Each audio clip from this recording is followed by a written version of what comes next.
आज विशेष सत्र में सेवाश्रम कक्षा 10 का अंतिम दिन है।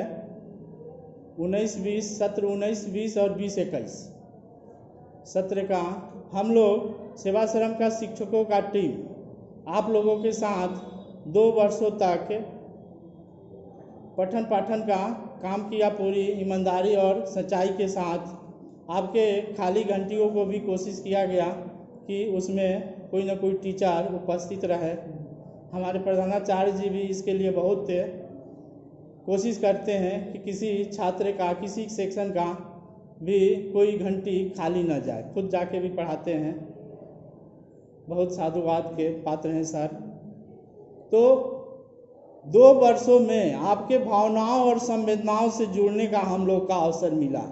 जो आपकी समस्याएं हैं, करीब करीब सभी छात्रों की समस्याओं से हम लोग जुड़े, चाहे वो फीस के रूप में हो या पढ़ाई के रूप में हो, चाहे जैसे हो, आपकी पारिवारिक घरेलू समस्याएं हो, उससे भी जुड़ने और समाधान भी करने का कोशिश हम लोग करते रहे। आपको बताते रहे, निर्देश देते रहे, मार्गदर्शन देते रहे। आपको शिक्षा का जो वास्तविक रूप होता है भावी जीवन के लिए, उसको भी भरपूर कोशिश किए कि आप सही से शिक्षित हो। इसी के साथ कोविड प्रकरण के चलते 2-3 महीना हम लोग का कक्षाएं बाधित रहा। उसके बाद भी जो हम लोग का सिलेबस मिला था पढ़ाने के लिए, उस सिलेबस को बहुत समर्पण के साथ सभी शिक्षकों ने मेहनत करके, परिश्रम करके आप लोग का साथ दिए।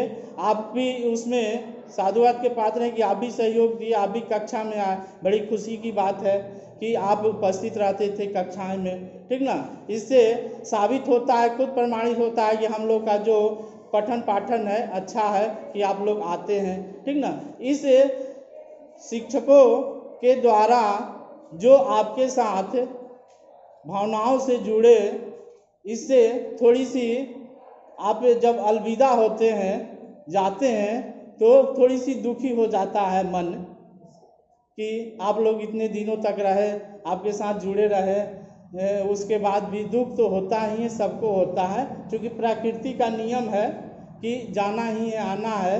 उदास और होने की ज़रूरत नहीं है, बदवास होने की ज़रूरत नहीं है। जैसे फूल का मुकद्दर है कि डाली से टूटना ही है, उसी तरह जो मिलता है उसको बिछड़ना ही है। तो इस तरह से छात्र और छात्राएं विद्यालय की संपत्ति होते हैं, ठीक ना।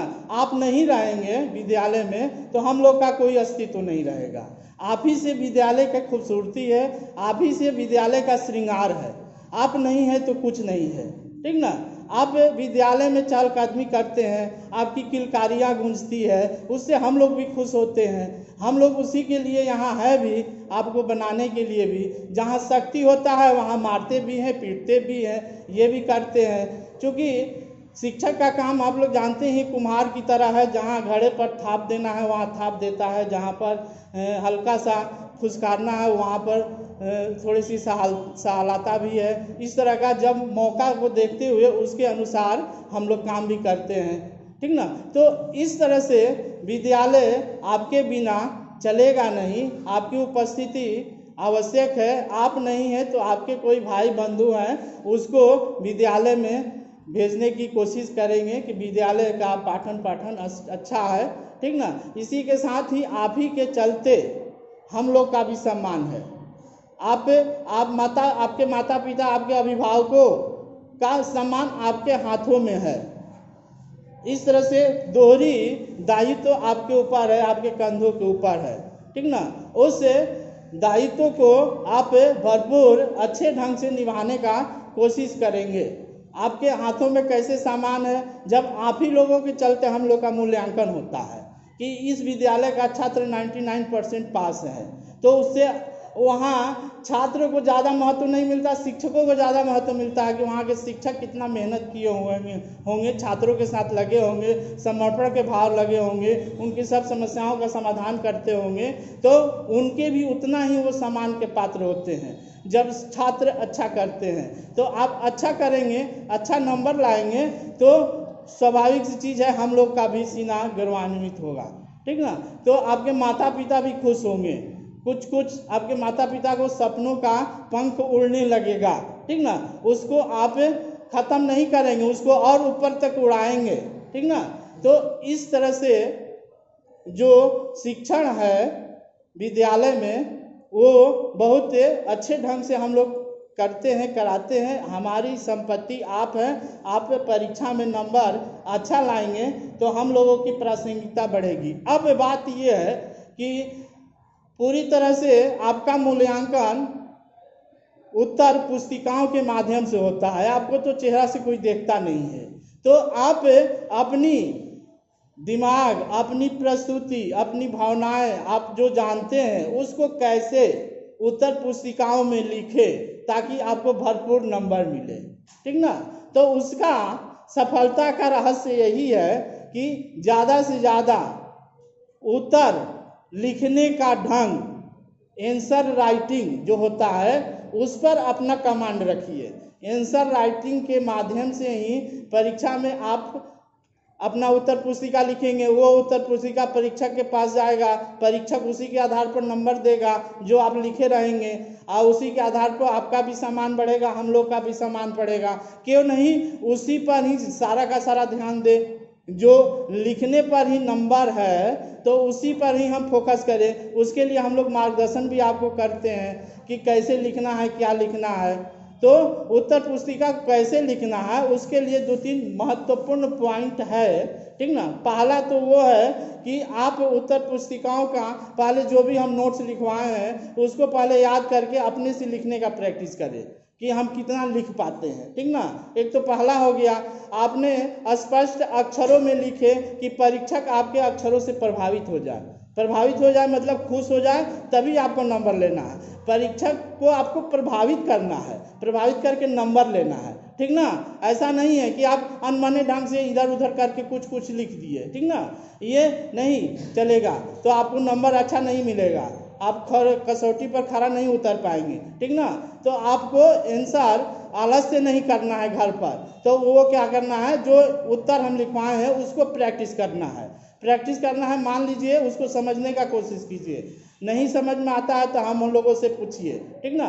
तो इस तरह से उसी उत्तर पुस्तिकाओं के माध्यम से ही आपका मूल्यांकन होगा और उसी से हम लोग का भी सम्मान बढ़ेगा, आपका भी सम्मान बढ़ेगा, ठीक ना। तो उत्तर पुस्तिकाओं में 2 तरह के प्रश्न होते हैं, एक ऑब्जेक्टिव और दूसरा सब्जेक्टिव। ऑब्जेक्टिव भी सब पेपर में होते हैं और सब्जेक्टिव भी होते हैं, तो दोनों का मूल्यांकन का मापदंड अलग अलग होता है, इसीलिए दोनों तरह के प्रश्न पूछे जाते हैं। एक सब्जेक्टिव जो हो गया आत्मनिष्ठ मूल्यांकन होता है, आपके विचार, आपके भावना क्या है, आप किस तरह से सोचते हैं, उसके विचारों को उसमें देना रहता है। आत्मनिष्ठ एक ही क्वेश्चन है और उसका आंसर जितने छात्र और छात्राएं हैं सब अलग अलग लिखेंगे। मान लीजिए कि प्रश्न है कि प्रिंसिपल प्रधानाचार्य जी के चरित्र को बताइए, तो किसी का उत्तर मिलेगा नहीं, सबका अलग अलग होगा, तो इसी को आत्मनिष्ठ कहते हैं, मतलब अलग अलग विचार, ठीक ना। कोई निबंध आ गया कि मेरे विद्यालय पर निबंध लिखिए, तो निबंध में भी किसी का विचार टैली नहीं करेगा,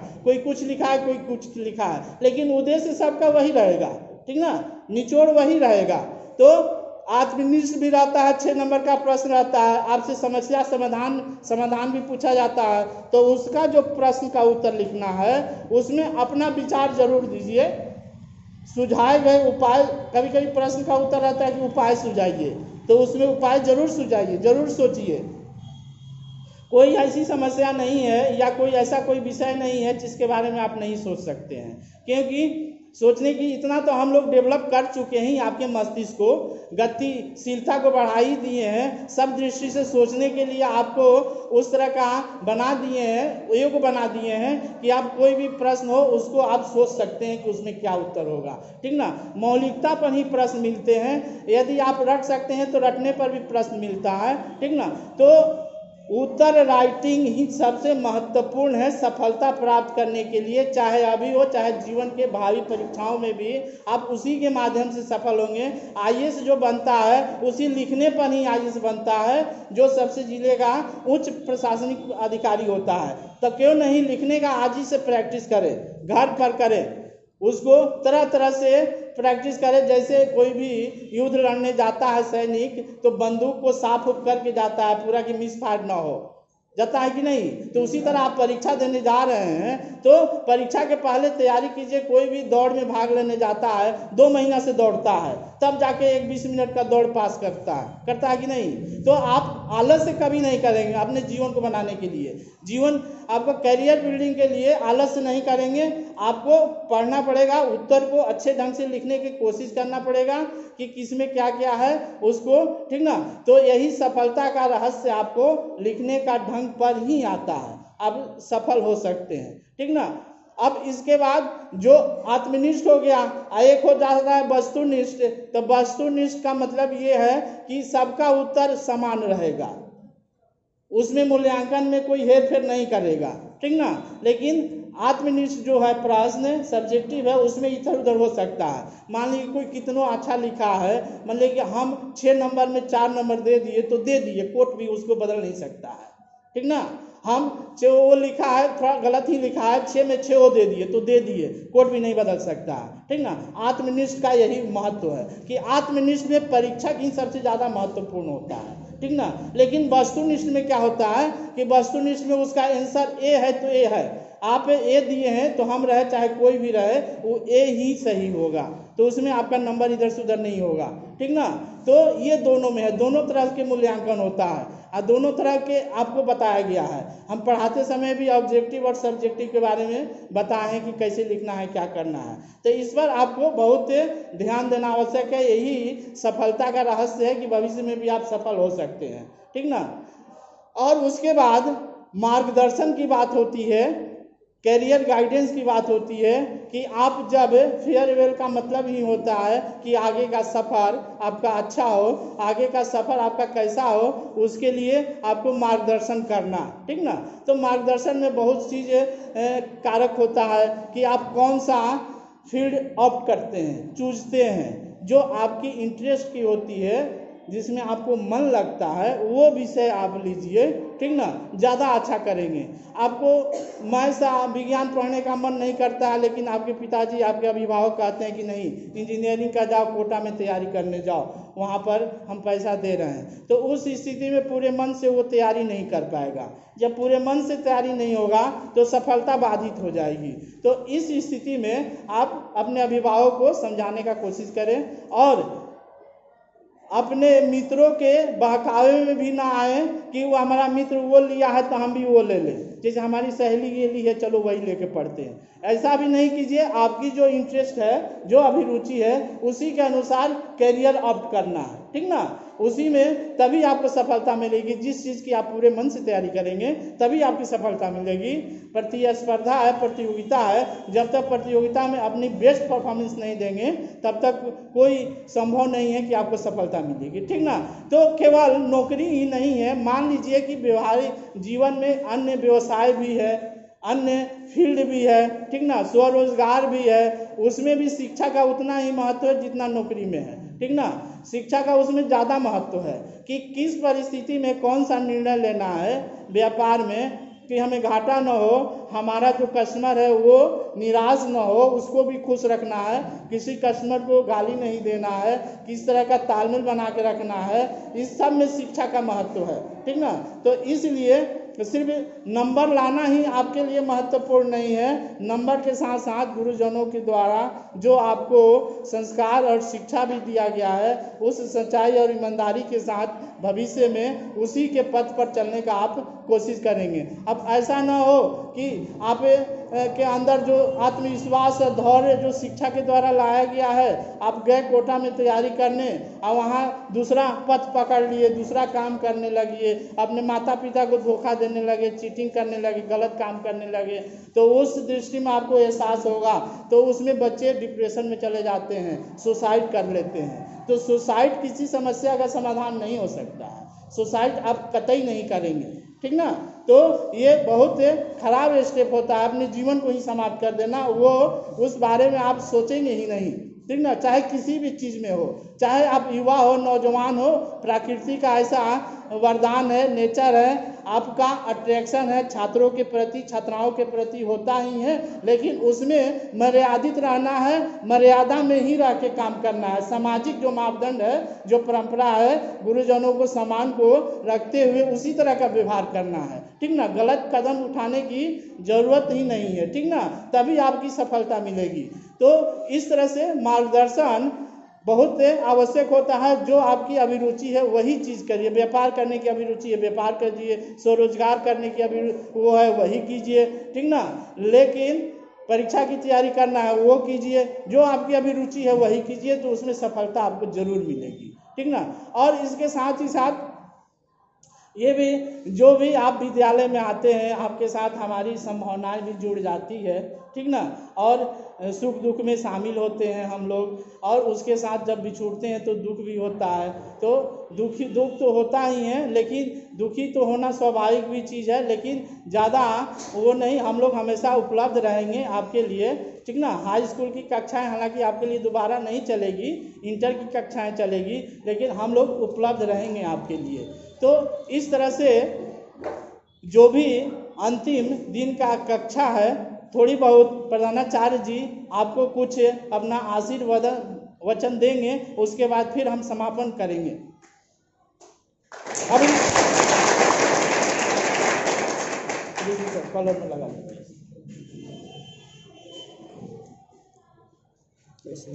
कलर में लगाइए।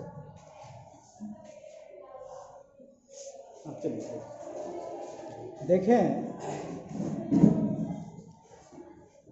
विदाई समारोह जिसे हम आप अंग्रेजी में प्रायः कहते हैं फेयरवेल पार्टी, यद्यपि इसका आयोजन अगर सामान्य दिन होते तो भव्य तरीके से किया जाता। आपके कक्षा 10 और 12 के सारे बच्चों की एक स्थान विशेष पर गैदरिंग कर लिया जाता और उनको प्रायः उनके हर विषय अध्यापकों द्वारा उनके आशीर्वचन आप तक पहुंचाए जाते। लेकिन कोरोना काल में कुछ प्रतिबंध हैं, कुछ दिशा निर्देश हैं, और उसी दिशा निर्देशों का पालन करते हुए हमें आपको कार्यक्रम करना है। देखें, विद्यार्थी जीवन का एक स्वर्णिम काल होता है, और यह इतना सुखद होता है कि बड़े होने पर भी आप भूतकाल की स्मृतियों में जाकर के इसको हमेशा झांकते हैं, देखते हैं और प्रसन्न होते हैं। यद्यपि ईश्वर करें कि ईश्वर आपको अच्छी जगह पहुंचाए और आप जीवन की हर वो सुख सुविधा प्राप्त करें, प्रसन्न रहें, लेकिन जहां आपको चकाचौंध भरी जिंदगी मिलेगी, वहां उत्तरदायित्वों का भी एक बड़ा समूह मिलेगा। उत्तरदायित्व को कभी भी जीवन में समस्या के रूप में न देखें। हर उत्तरदायित्व को निभाने की कोशिश करें, कभी भी उनसे मुख न मोड़ें कि ये बहुत भारी है, ये हमसे नहीं होगा। इस भूमिका में हमेशा रहें कि अगर हम नहीं करेंगे तो कोई न कोई इस काम को तो करेगा, अगर कोई इस काम को करेगा तो हम क्यों नहीं। जिस दिन ये आत्मबोध आपके अंदर घर कर जाएगा, उस दिन आप विषम से विषम काम को, कठिन से कठिन काम को भी स्वयं करने की क्षमता ईजाद कर लेंगे। यह हाई स्कूल ठीक उसी तरह से है जैसे किसी बुलंद इमारत को बनाने के लिए आप अच्छी सी नींव डालते हैं, नींव डालने के पश्चात कुर्सी बांधते हैं, एक तरह से फाउंडेशन। तो ये हाई स्कूल आपके जीवन का वो फाउंडेशन कोर्स है। अब इसके बाद आपकी शिक्षा आरंभ होगी इंटर। इंटर संभवतः इंट्रेंस से बना है, यानी प्रवेश। आप जीवन के किस क्षेत्र विशेष में प्रवेश करेंगे यह इंटर स्तर पर निर्धारित हो जाएगा।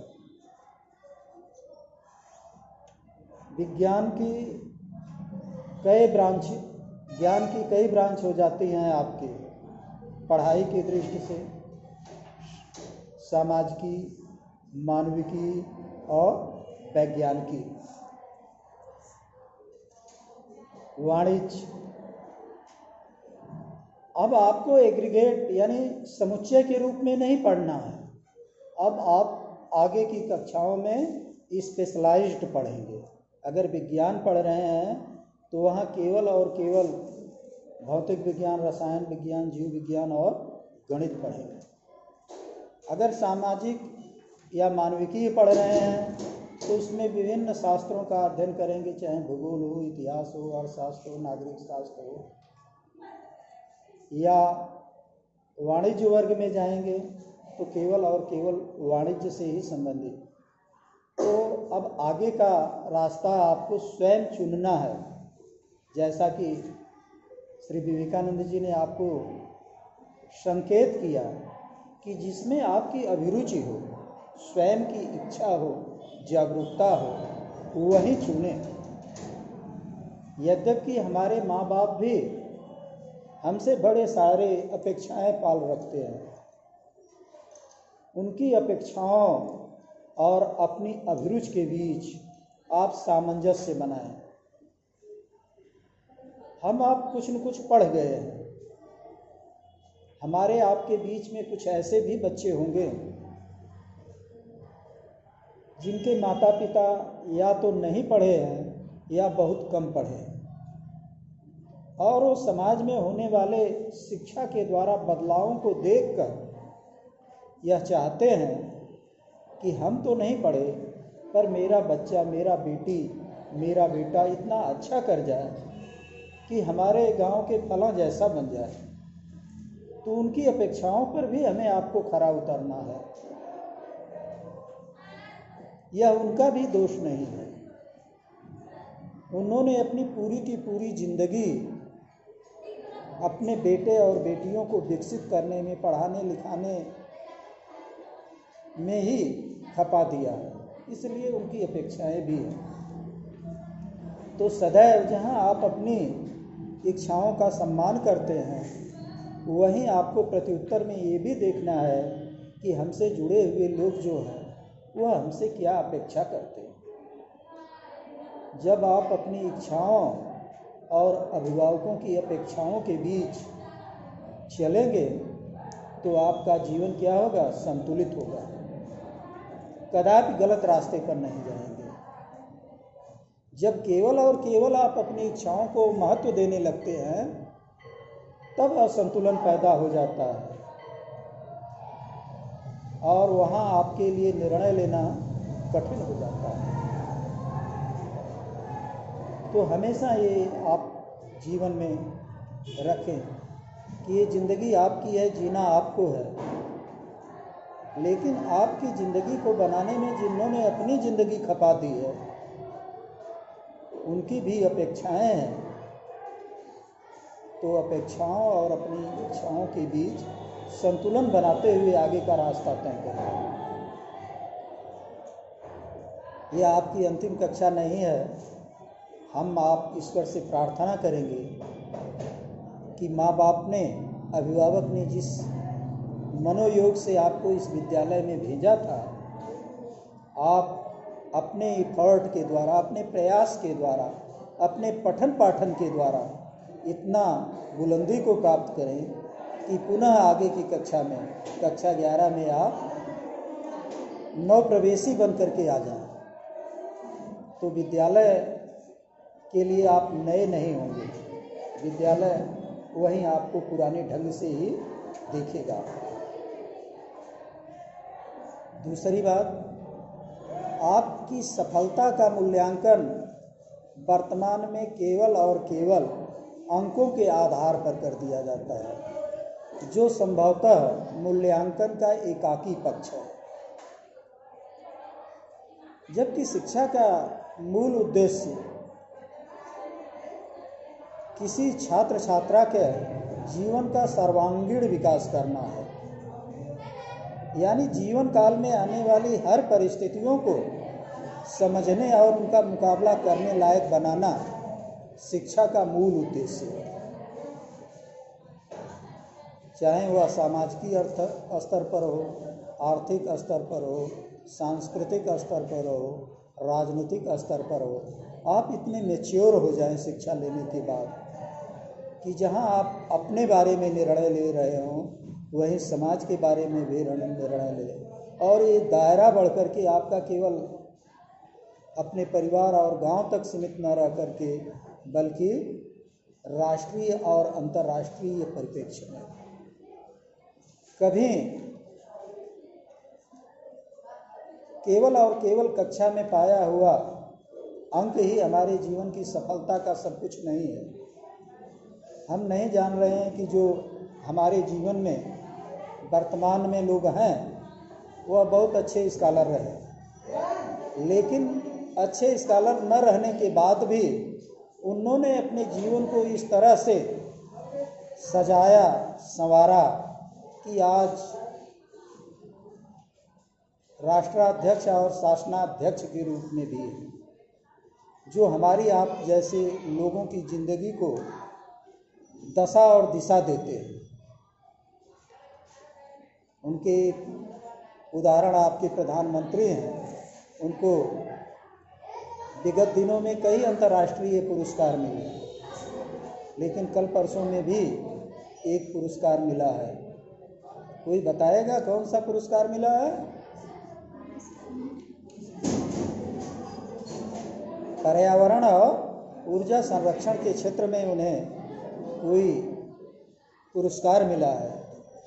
तो ये हम नहीं कह रहे हैं कि केवल और केवल जिंदगी आपकी पुस्तकों तक है। पुस्तक हो सकता है आज के लिए आपके लिए महत्वपूर्ण हो, लेकिन वो केवल और केवल वही नहीं है, इनसे इतर भी आपकी ज़िंदगी है।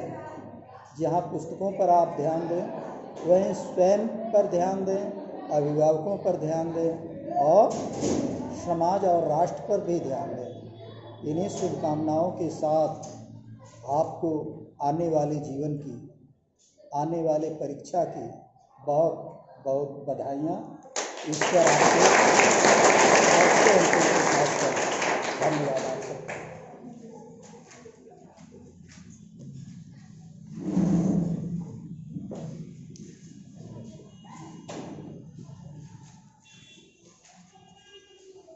समय बहुत हो गया। अब एक शायरी के साथ ही गमगीन माहौल को, उदासी माहौल को शायरी के साथ समाप्त करने का कोशिश करेंगे कि आप लोग आते हैं तो हम लोग खुश रहते हैं, खुशी होते हैं।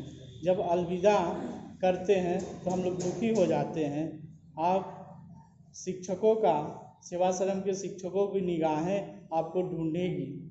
आप नहीं दिखेंगे, लेकिन जहाँ भी होंगे आप खुश रहेंगे, खुश होंगे, दूसरे को खुश करेंगे।